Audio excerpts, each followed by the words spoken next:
ইলিশের প্রেমে হাবুডুবু খান না এমন বাঙালি কমই আছে। বর্ষাকাল মানেই বাঙালির হেসেলে মোমো করে ইলিশ মাছের গন্ধ। ঝিরিঝিরি বৃষ্টির দুপুরে ধোঁয়া ওঠা গরম ভাত কিংবা খিচুড়ির সঙ্গে ইলিশের একটা পদ হলে রীতিমতো স্বর্গসুখ এসে ধরা দেয়।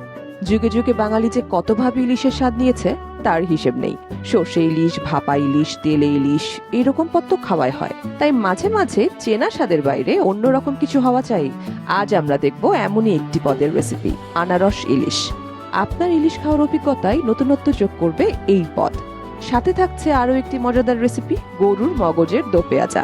গরুর মগজ দিয়ে যে এরকম একটা সুস্বাদু রান্না হতে পারে সেটা না খেলে বুঝবেন না।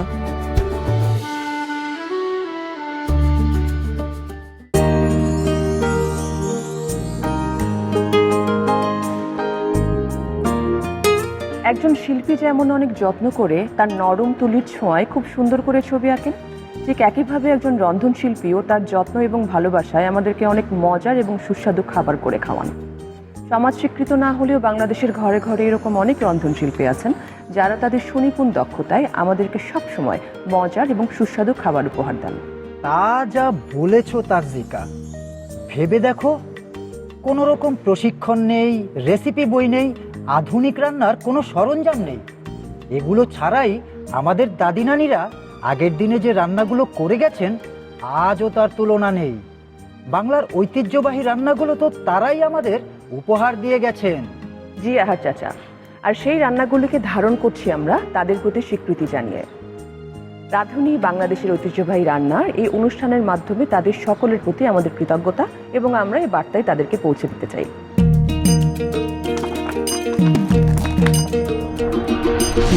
মায়ের হাতের স্বাদ আর দাদির স্নেহের ছোঁয়া, বটের মূলে নদীর কূলে কত স্বাদের মায়া, মশলা ঝাঁঝে ভর্তা ভাতে মাটির ভালোবাসা, পাতায় পাতায় সাজিয়েছি সেই স্বাদের ভাষা। রাঁধুনিরাই আসছে আবার প্রিয় রান্নাঘরে, ওই দিচ্ছের স্বাদ এবার নেব নতুন করে। রাঁধুনি বাংলাদেশের ঐতিহ্যবাহী রান্না। দর্শক, আমি তান্ত্রিকা আমিন, সবাইকে আমন্ত্রণ জানাচ্ছি মাছরাঙা টেলিভিশনে আপনাদের সবার পছন্দের রান্না বিষয়ক অনুষ্ঠান রাঁধুনি বাংলাদেশের ঐতিহ্যবাহী রান্নায়। আমি আছি দর্শক পুরোটা সময় আপনাদের সাথে, এবং আমার সাথে আছেন আরো দুজন। একজন আমাদের সবার প্রিয়, ভীষণ জ্ঞানী এবং ভোজনপ্রেমী মানুষ, আহার চাচা। হ্যাঁ দর্শক বন্ধুরা, আমিও হাজির। তোমরা সবাই ভালো আছো নিশ্চয়ই? আমাদের এই অনুষ্ঠানটি তোমাদের ভালো লাগছে তো? দর্শক অবশ্যই আমাদের এই অনুষ্ঠানটি ভীষণভাবে উপভোগ করছেন। আরও একজন আছেন দর্শক, আমাদের রন্ধনশিল্পী। আর আমাদের আজকের রন্ধনশিল্পী সেরা রাঁধুনি 1429-এর সেকেন্ড রানার আপ ফেরদৌস আরা।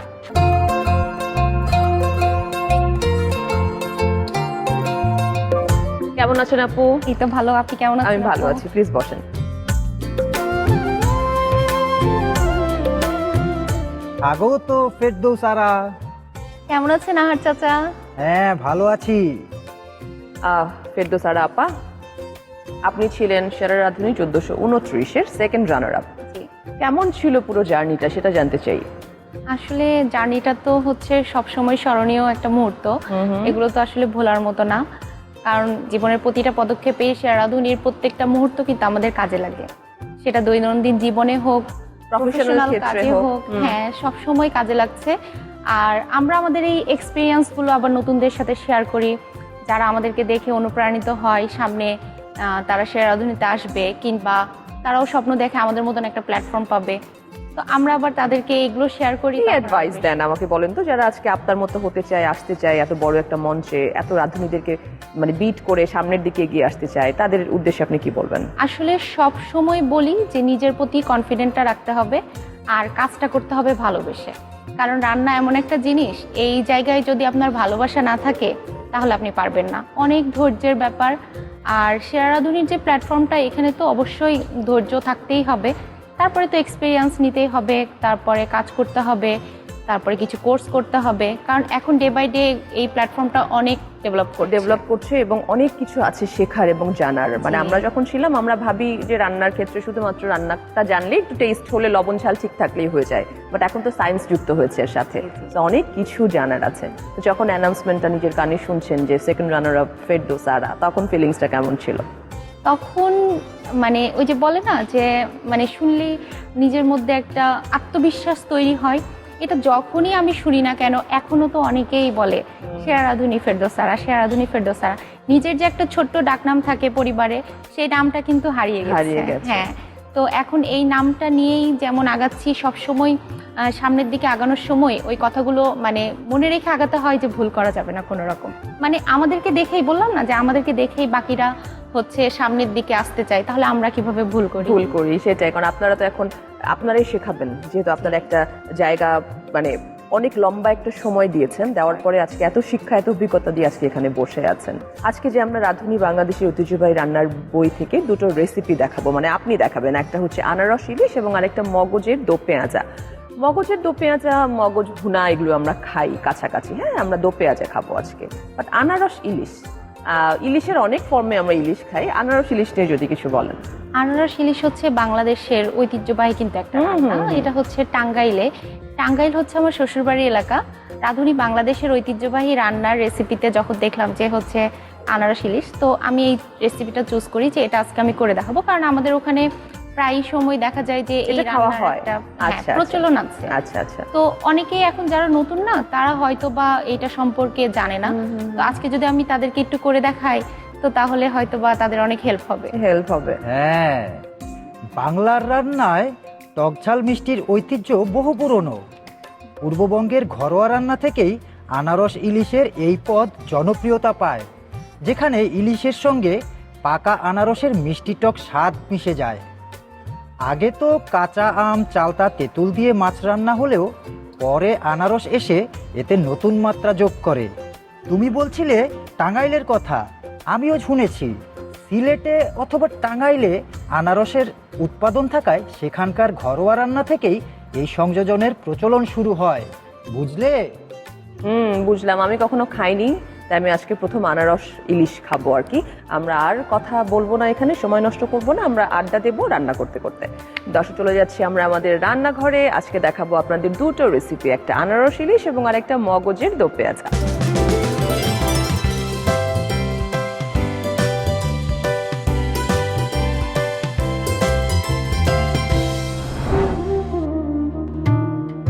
আমাদের আনারস ইলিশের সব ইনগ্রেডিয়েন্টস রেডি আছে। আমরা এখন ঝটপট রান্না করব, কারণ আমি তো খাইনি কখনো আগে, সো আমি আজকে দ্রুত খেতে চাই।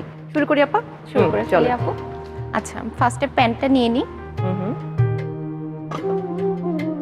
আনারস ইলিশ ইন্টারেস্টিং। হ্যাঁ, আমি চুলোটা জ্বালিয়ে দিলাম। আমি এখানে রাঁধুনি সানফ্লাওয়ার অয়েল নিব। সানফ্লাওয়ার ইউজ করছি আর কি, সরিষার তেল না করে। এখানে আমি হাফ কাপের মতো তেল নিলাম।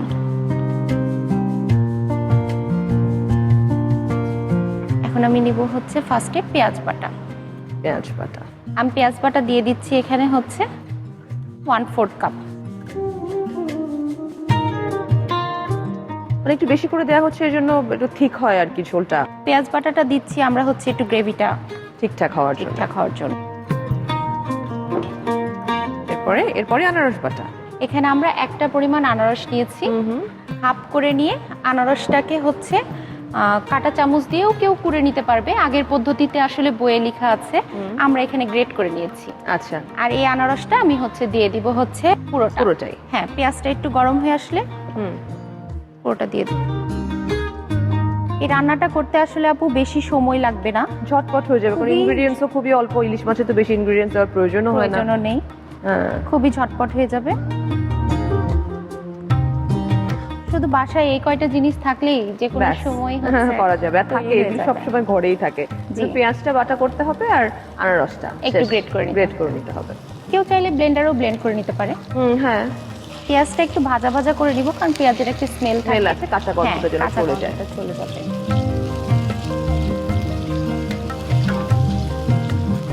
এই যে আপু পেঁয়াজের কালারটা একটু চেঞ্জ হয়ে গেছে। হ্যাঁ, এখন হচ্ছে আমরা এখানে পুরো আনারস বাটাটাই দিয়ে দিব।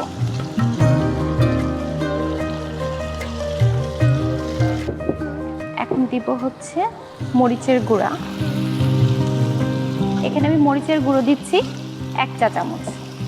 আচ্ছা, কারণ আমরা আবার তো গোটা মরিচ মানে কাঁচা মরিচ দিচ্ছি, গোটা মরিচগুলো আমরা হচ্ছে চিড়ে দিব না, এমনি গোটাই দিয়ে দিব। হ্যাঁ, আর এখানে আমি দিচ্ছি হলুদ হচ্ছে 1/4 চা চামচ, সামান্য, আনারসের কালারটা থাকুক আর কি। যেন থাকুক এই জন্য একদম সামান্য দিচ্ছি 1/4 চা চামচ। এখন দিব হচ্ছে লবণ। লবণের ব্যালেন্সটা মনে হয় ইম্পর্টেন্ট না, কারণ আনারস যেহেতু আছে একটু টক তো, একটু এই টক, জন্য so- ব্যালেন্স করে দিতে হবে। হ্যাঁ। 1 চা চামচ দিলাম। আর যেহেতু হচ্ছে আনারস একটু টক টক টক, এই জন্য চিনিটা ব্যালেন্স করার চিনিটা ব্যালেন্স করার জন্য 1 চা চামচ। ব্যাস, তারপরে এটা কষানোর পরে মাছ দিয়ে দেওয়া। হ্যাঁ, এটা সহজ। কষিয়ে নিলেই মাছ দিয়ে দিব। আমরা এখানে পানি দিচ্ছি না, কারণ এখানে আনারসেও অনেকটা পানি বের হয়েছে। সেই পানিতেই মাছটা হয়ে যাবে। বুঝলে তানজিকা, জি আহার চাচা। আনারসের অম্লতা আর ইলিশের চর্বিযুক্ত স্বাদের সঙ্গে এক অদ্ভুত ভারসাম্য তৈরি করে। ফলে মাছের ঘ্রাণ কোমল হয় আর ঝোলে আসে হালকা মিষ্টি স্বাদ। কেউ কেউ বলতেন ইলিশে আনারস দিলে বর্ষার দুপুরেও খাবারে বসন্তের ঘ্রাণ লাগে। বাহ, হ্যাঁ, একটু ঢেকে দিব। কষানোর জন্য যে সময়টুকু লাগে হ্যাঁ, মশলাটা 2 মিনিট কষানোর জন্য। কষালেই হয়ে যায় হোপফুলি। হ্যাঁ, এখানে কিন্তু আপু কোনো রকম আদা বাটা, রসুন বাটা আমি দেখলাম কিচ্ছু কিছুই নাই, ব্যবহার করা ইলিশ হয় মাছে নাই। তো আসলে এগুলি কমই দেয়া হয়, কমই দেওয়া হয়, কিন্তু আমাদের মশলাটা একটু ভালোভাবে কষিয়ে কষিয়ে নিতে নিতে হবে। হবে। হ্যাঁ, কারণ যেহেতু কাজ কম, তো মশলাটাই ভালো করে একটু কষিয়ে নিতে। কষিয়ে নিতে হবে।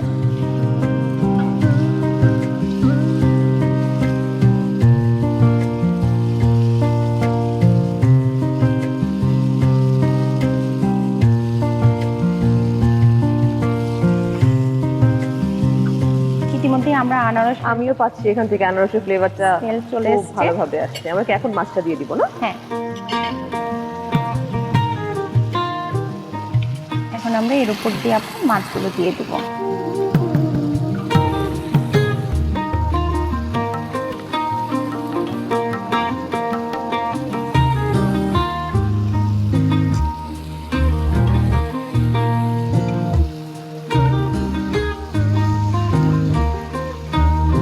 বাহ,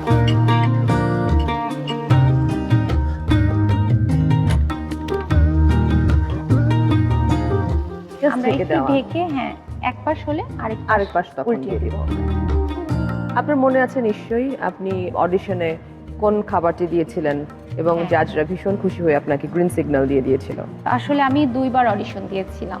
আচ্ছা, আমি 1429-এর আগেও আমি হচ্ছে একবার অডিশন দিয়ে গ্র্যান্ড অডিশনে আমি বাদ পড়ে যাই।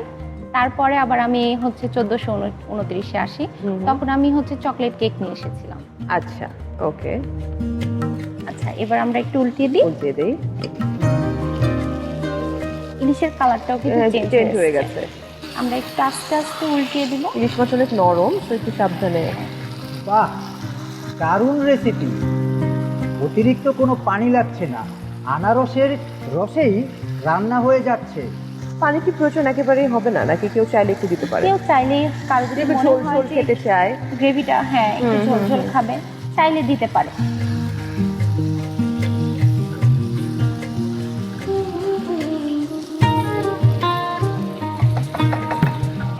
এবার আমরা হচ্ছে 6 টুকরো কাঁচামরিচ দিয়ে দিব। ঝালটাও একটু বেশি দরকার, কারণ যেহেতু মিষ্টি মিষ্টি হয়ে আছে, পুরো খাবারটা টক মিষ্টি, তো টক মিষ্টি ঝাল ফ্লেভারের জন্য আমরা একটু বেশি করে দিচ্ছি। কাঁচামরিচটা আসলে আমরা চিড়ে দিচ্ছি না, ফ্লেভারটা প্রপার হবে। প্রপার আসবে। আহা, খুবই সুস্বাদু একটা খাবার হবে। আমি ফেরদৌসারা 6টা।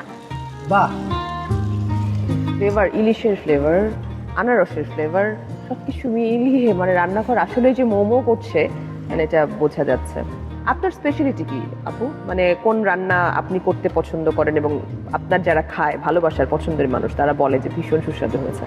আসলে আমি মাল্টি কুইজিন নিয়ে কাজ করছি, কারণ আচ্ছা। আমি একজন ট্রেনার হিসেবে নিজেকে তৈরি করতে চাই, এবং আমি ইতিমধ্যে আমার একটা মানে ইনস্টিটিউট করে ফেলেছি। তো আমি মিষ্টিও পছন্দ করি রান্না করতে, আবার ঝালটাও পছন্দ করি। আর আমি সবার কাছ থেকে আসলে দুটোরই সুনাম পেয়েছি। মিষ্টিও ভালো করেন, ঝালও ভালো করেন। হ্যাঁ, আচ্ছা, সবাই দুটোই প্রশংসা করে, এই জন্য দুটো করতেই ভালো লাগে। বাহ বাহ, সুন্দর। কি হে সেরা রাঁধুনি, রান্না হলো? হ্যাঁ চাচা, রান্না আমাদের হয়ে গেছে। আমি ঘ্রাণেই বুঝতে পারছি রান্না হয়ে গেছে। দেখি হ্যাঁ। একবার। এই যে ওহো, মাছ থেকে অনেক তেল তেল বের ছাড়ছে। হয়ে গেছে। হ্যাঁ, আমরা সার্ভিং এ যাব, জি। তবে তার আগে আমি একটু আমাদের রাঁধুনি বাংলাদেশি ঐতিহ্যবাহী রান্নার বইটা চেক করব, সেই বইয়ে আর এই আজকে আপনার হাতে রান্নার কতটুকু মিল রয়েছে। হ্যাঁ, ঠিক আছে।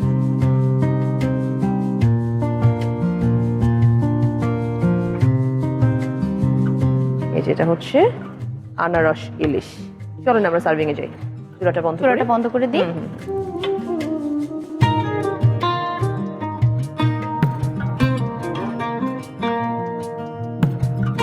আমার কাছে মনে হয় এটাতে গার্নিশিং এর কিছুই প্রয়োজন নেই, শুধু মাছটা তুলে দিলেই হয়ে যায়। হ্যাঁ,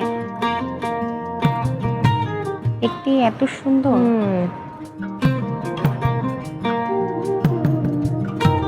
আমি এটা মাস্ট বাসায় ট্রাই করব।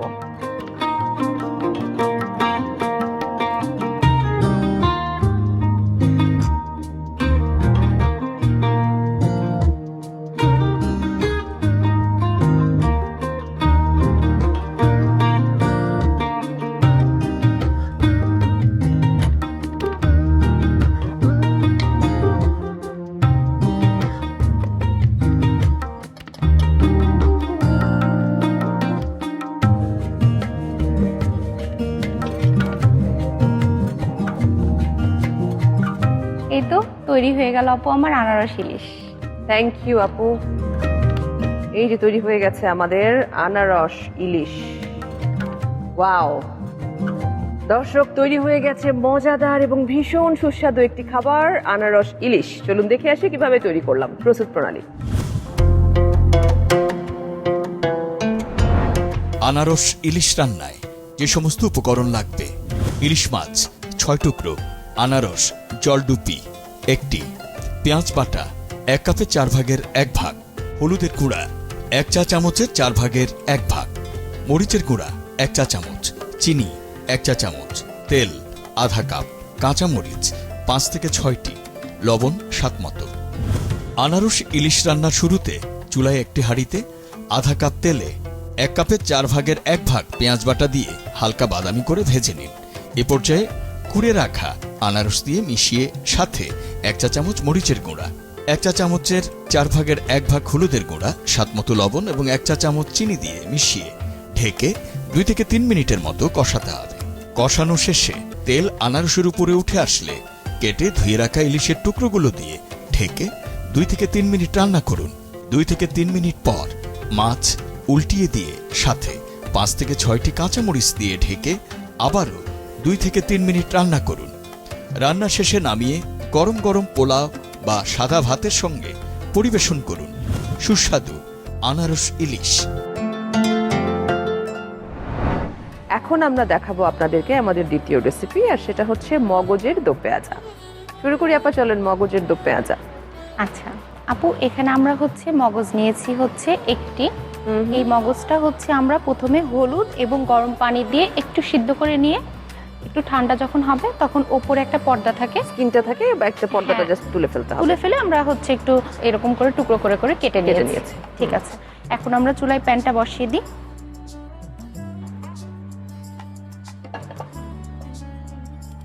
আমরা চুলাটা জ্বালিয়ে দিলাম, এরপরে হচ্ছে আমরা তেল দিয়ে দিব। আমরা সানফ্লাওয়ার অয়েল ইউজ করছি। জি, তেল দিয়ে দিলাম হাফ কাপ। এর সাথে মধ্যে আমরা পেঁয়াজ, হচ্ছে দেব, পেঁয়াজটা দিব হচ্ছে 1 কাপ। পেঁয়াজটা একটু বেশি লাগে, জি। মজা হয়, যত পেঁয়াজ তত মজা।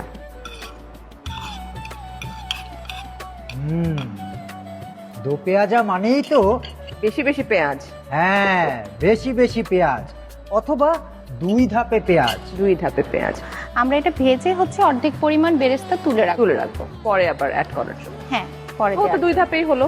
মগজ ভুনা আর মগজ দো পেঁয়াজের মধ্যে পার্থক্যটা তাহলে আসলে কি? আসলে দো পেঁয়াজা বলতে একটু পেঁয়াজটা দেখা যাবে, আর আচ্ছা। ভুনাটা হচ্ছে একটু গ্রেভি গ্রেভি হয়।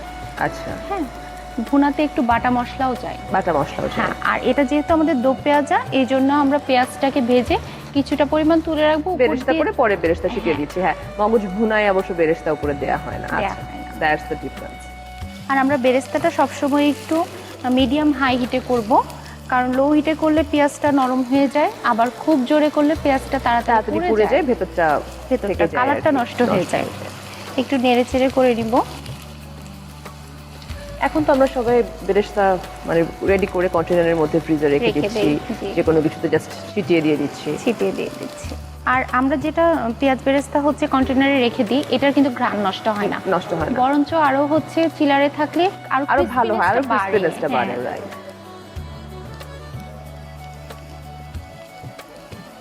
আসলে এই রান্নাগুলো কিন্তু সবকিছু রেডি থাকলে খুবই সহজ, দ্রুত খুব হয়ে যায়, ঝটপট করা ঝটপট হয়ে যায়। যায়। হ্যাঁ, আসলে রান্না তো সহজ, ঝামেলা যেটা হচ্ছে সবকিছু ইনগ্রেডিয়েন্টস রেডি করে করা। তারপরে করা। এই যে আমাদের এখন হয়ে আসছে। এখন চুলাটা আঁচটা হ্যাঁ, একদম আঁচটা কমিয়ে একটু দিয়ে, কমিয়ে নিব।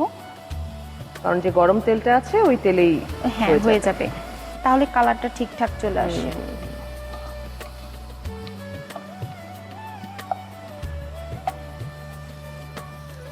আচ্ছা, আর এখন আমরা এইটাতেই বাকি মশলা দিব, হ্যাঁ, তাই তো? এর মধ্যে হচ্ছে আমি কিছুটা এখন পানি দিচ্ছি, পানি পুড়ে দিয়ে যাচ্ছে। দিব। পুড়ে যাচ্ছে। এখন আমি দিব হচ্ছে আদা বাটা। আদা বাটা দিচ্ছি হচ্ছে 1 চা চামচ। তারপরে দিব হচ্ছে রসুন রসুন বাটা। বাটা। রসুন বাটা দিচ্ছি হচ্ছে 1 চামচ। হুম। তারপরে হচ্ছে আপু দিব 2টো তেজপাতা, দুটো তেজপাতা। একটু চিড়ে দিব।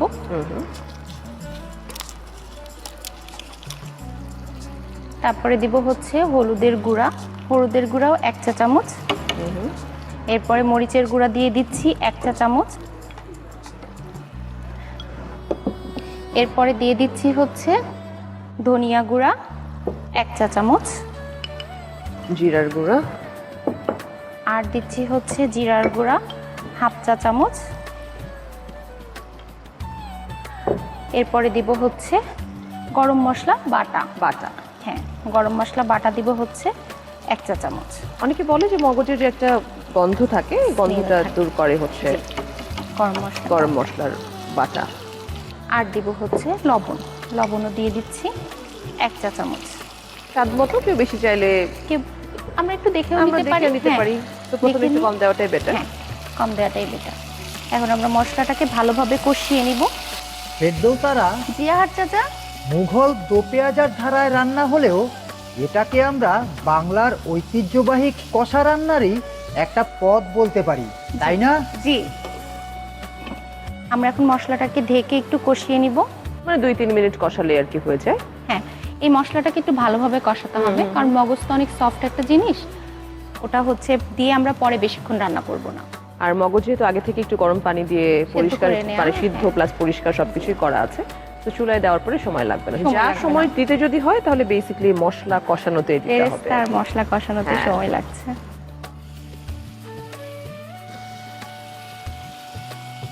মশলা কষানোর সময় যদি মনে হয় কিছুটা পানির দরকার, আমরা দিতে পারি। আচ্ছা।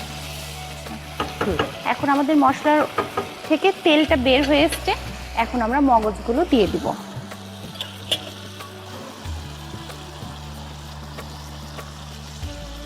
মগজটা দিয়ে আমরা খুব হালকাভাবে আলতো আলতো করে একটু নাড়বো। নাড়াচাড়া করে দিব, যেন টুকরাগুলো ভেঙে ভেঙে না যায়। হ্যাঁ, বেশি নাড়াচাড়া করলে মগজ ভেঙে যায়, তাই ধীরে ধীরে কষাতে হয়।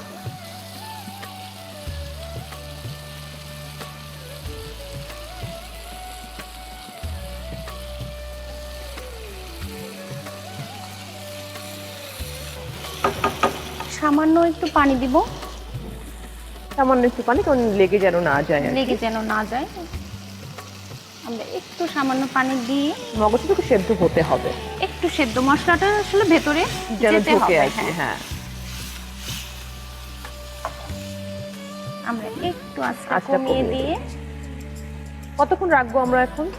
মগজের ওপর থেকে যখন তেলটা উঠে আসবে তখন তখনই আমরা নামিয়ে নামিয়ে ফেলবো। নেবো। তাও 5 মিনিট 7 মিনিট 10 মিনিট রান্না মতো করবো। লাগবে। হ্যাঁ, তানজিকা, জিয়াহাট চাচা, ঈদ উল আজহার পর কোরবানির গরু, খাসি, কলিজা, ভুঁড়ি, মগজ এসব দিয়েই তো দো পেঁয়াজার প্রচলন খুব জনপ্রিয় হয়ে উঠেছিল।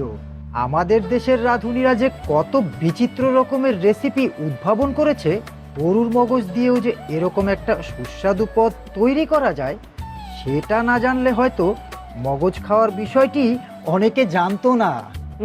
আসলেই।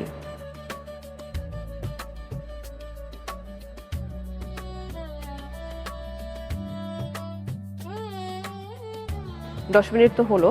হ্যাঁ, আমাদের আমি তো ঘ্রাণে রান্নাটা বুঝতে পারছি যে হয়ে গেছে। দেখি তেল উপরে আছে কিনা। হ্যাঁ, তেল এই যে। হ্যাঁ, আমরা এখন চুলাটা বন্ধ করে দিই আপু। আমরা সার্ভিং এ যাবো এখন, তবে তার আগে আমি বইটা একটু চেক করে আসি আপু।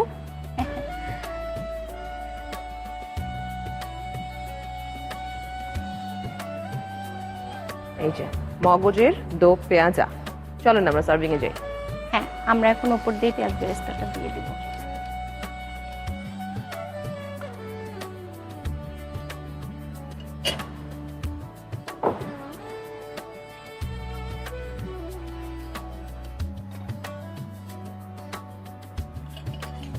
এখন আমরা তুলে ফেলবো। ঘ্রাণ পাচ্ছেন আহার চাচা? হ্যাঁ, একদম পুরান ঢাকার সেই ঘ্রাণ। মগজ আসলে একদম গরম গরম সাদা ভাতের সাথে খেতে সবচেয়ে মজা।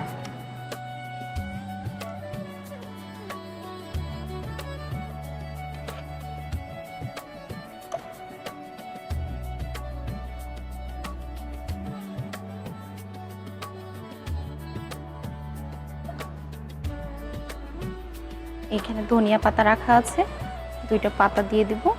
এর কোনো দরকার ছিল না, বইয়ের সাথে ম্যাচ করছি তাই, কারণ এমনি যে সুস্বাদু খেতে হবে এবং দেখতেও যে কি চমৎকার, তারপরেও গার্নিশিং বলে কথা। আর আমরা হচ্ছে একটা লেবুর টুকরো দিয়ে দেবো এখানে। এই তো তৈরি হয়ে গেল আপু আমার মগজের দো পেঁয়াজা। থ্যাংক ইউ আপু। বাহ, তৈরি হয়ে গেছে মজাদার মগজের দো পেঁয়াজা। দর্শক, তৈরি হয়ে গেছে আরো একটি সুস্বাদু রেসিপি, মগজের দো পেঁয়াজা। চলুন দেখে আসি কিভাবে তৈরি করলাম। প্রস্তুত প্রণালী। মগজের দো পেঁয়াজ রাঁধতে প্রয়োজনীয় উপকরণ: গরুর মগজ 1টি, পেঁয়াজ কুচি 1 কাপ, তেল আধা কাপ, হলুদের গুঁড়া 1 চা চামচ, মরিচের গুঁড়া 1.5 চা চামচ, ধনিয়ার গুঁড়া 1 চা চামচ, জিরার গুঁড়া আধা চা চামচ, আদা বাটা 1 চা চামচ, রসুন বাটা 1 চা চামচ, গরম মশলা বাটা 1 চা চামচ, তেজপাতা 2টি, লবণ স্বাদ মতো। মগজের দো পেঁয়াজা রান্নার শুরুতে চুলায় হাঁড়িতে আধা কাপ তেলে 1 কাপ পেঁয়াজ কুচি বাদামি করে ভেজে অর্ধেক তুলে নিন। এখন হাঁড়িতে সামান্য পানি দিয়ে তাতে 1 চা চামচ করে আদা ও রসুন বাটা, 2টা তেজপাতা চিড়ে দিন। এছাড়াও 1 চা চামচ হলুদের গুঁড়া, 1.5 চা চামচ মরিচের গুঁড়া, 1 চা চামচ ধনিয়ার গুঁড়া, আধা চা চামচ জিরার গুঁড়া, 1 চা চামচ গরম মশলা বাটা এবং স্বাদ মতো লবণ দিয়ে কিছুক্ষণ কষিয়ে নিন। মশলা কষানো হলে আগেই হলুদ পানি দিয়ে জাল দিয়ে উপরের পর্দা ফেলে টুকরো করে রাখা মগজ দিয়ে আরও কিছুক্ষণ আস্তে আস্তে কষাতে হবে। কিছুটা কষলে হাঁড়িতে আবারও সামান্য পানি দিয়ে নেড়ে ঢেকে অল্প আঁচে 8 থেকে 10 মিনিটের মতো রান্না করুন। মগজ সিদ্ধ হয়ে তেল উপরে উঠলে চুলায় জাল বন্ধ করে তুলে রাখা বেরেস্তা ছড়িয়ে নামিয়ে নিন। নামিয়ে গরম গরম ভাত বা পোলাওয়ের সাথে পরিবেশন করতে পারেন মগজের দো পেঁয়াজা। দুটো খাবার আমার সামনে রেডি, একটা আনারস ইলিশ এবং আরেকটা মগজের দো পেঁয়াজা। এখন কি করবো আমরা খাবো এখন মজা করে। দেন আপু, আপনাকে আমি একটু সার্ভ করি, কষ্ট করে রান্না করেছেন, একটু আমি আপনাকে আপ্যায়ন করি। শুরু করব কি, আগে হচ্ছে আমরা ইলিশটা দিয়ে। হ্যাঁ, আহ, আনারস ইলিশের ঘ্রাণে তো পাগল হয়ে যাচ্ছি। আমিও সেম। ওফ, আমার এখনই জিভে জল চলে আসছে। হায় হায়, কি হবে। আহ, আহ,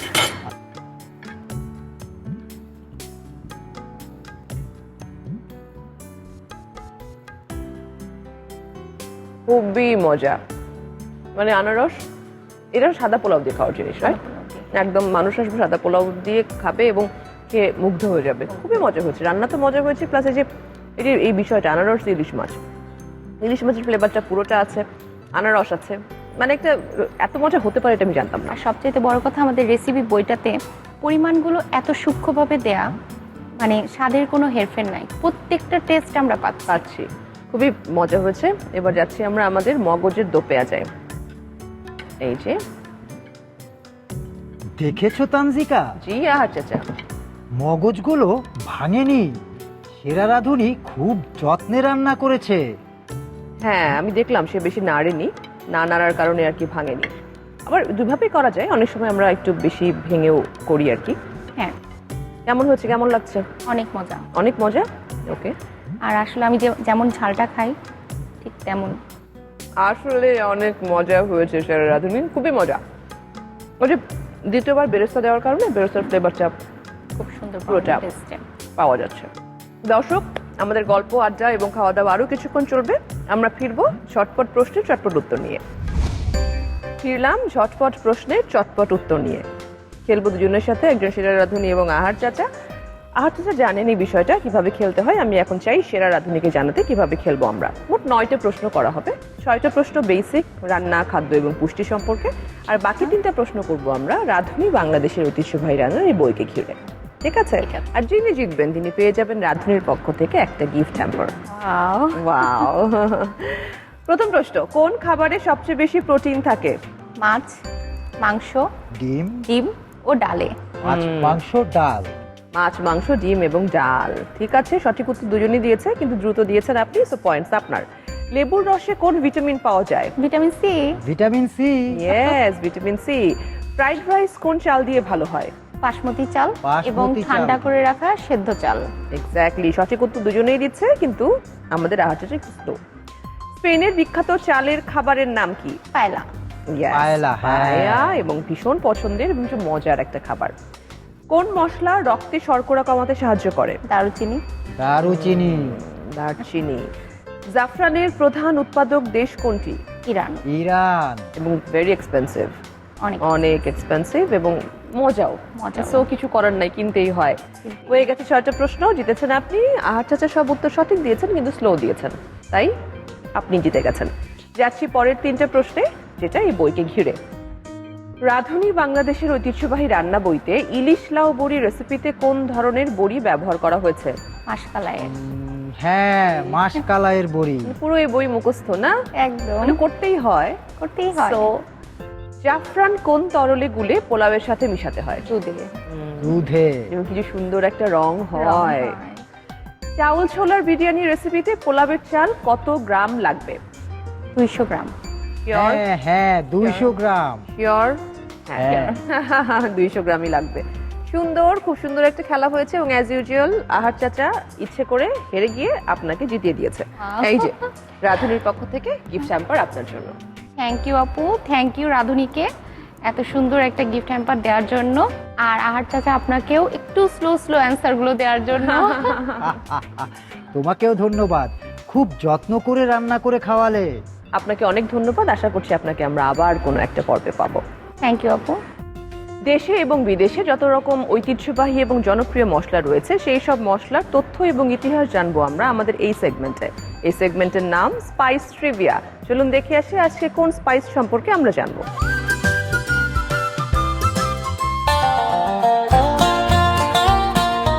রান্নাঘরের সবচেয়ে সতেজ সুবাসটার নাম পুদিনা। প্রায় 1000 খ্রিস্টপূর্বাব্দে মিশরীয় পিরামিডে শুকনো পুদিনা পাতা পাওয়া গিয়েছিল। তবে পুদিনার সঠিক উৎপত্তিস্থল নিয়ে ইতিহাসবিদদের মধ্যে এখনো মতভেদ আছে। কেউ বলেন উত্তর আফ্রিকা ও ভূমধ্যসাগরীয় অঞ্চল, কেউ বলেন এটি স্পিয়ারমিন্ট আর ওয়াটারমিন্টের প্রাকৃতিক সংকরায়ন। রান্নায় পুদিনার ব্যবহার সবচেয়ে বেশি দক্ষিণ এশিয়ায়, ভারত, পাকিস্তান, বাংলাদেশের চাটনি আর বিরিয়ানিতে। মধ্যপ্রাচ্যেও এটি অপরিহার্য, লেবাননের তাব্বুলেহে থেকে মরক্কোর মিষ্টি পুদিনা চা পর্যন্ত। স্বাস্থ্যের দিক থেকেও পুদিনা কম যায় না। এটি হজমে সহায়তা করে, মুখের দুর্গন্ধ দূর করে, আর এর মেন্থল শীতল অনুভূতি দিয়ে গলা ও শ্বাসনালীকে আরাম দেয়। তাই পরের বার রান্নায় এক মুঠো পুদিনা যোগ করার সময় মনে রাখবেন, এটা শুধু স্বাদ নয়, 1000 বছরের ইতিহাসও বহন করছে।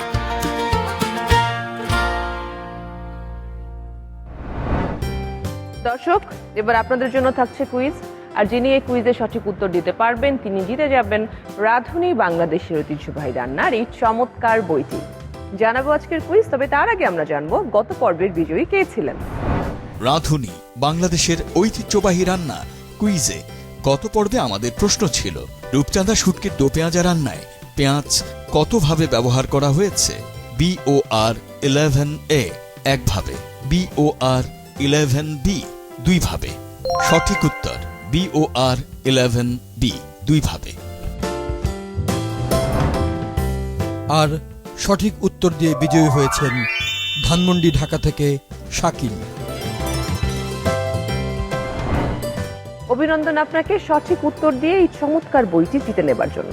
এবার দর্শক আজকের কুইজ। রাঁধুনি বাংলাদেশের ঐতিহ্যবাহী রান্না কুইজে আমাদের আজকের প্রশ্ন আনারস ইলিশ রান্নায় আনারস কিভাবে ব্যবহার করা হয়েছে। BOR 12A টুকরো, BOR 12B কুরানো। উত্তর পাঠাতে আপনার মোবাইলের মেসেজ অপশনে গিয়ে টাইপ করুন MQ স্পেস BOR 12A অথবা BOR 12B আর পাঠিয়ে দিন 16239 এই নম্বরে। উত্তর পাঠানোর শেষ সময় আগামী বুধবার সন্ধ্যা 6টার মধ্যে। দর্শক আজকের মতো বিদায় নিচ্ছি রাঁধুনি বাংলাদেশের ঐতিহ্যবাহী রান্নার এই পর্ব থেকে। দেখা হবে আগামী পর্বে। আমি থাকবো, থাকবেন আহার চাচা, সেই সাথে থাকবেন একজন নতুন রন্ধনশিল্পী সেরা রাঁধুনি, যিনি আমাদের দুটো নতুন ঐতিহ্যবাহী রান্না করে দেখাবেন। সে পর্যন্ত আপনারা সবাই ভালো থাকুন, সুন্দর থাকুন, মাছরাঙা টেলিভিশনের সাথেই থাকুন।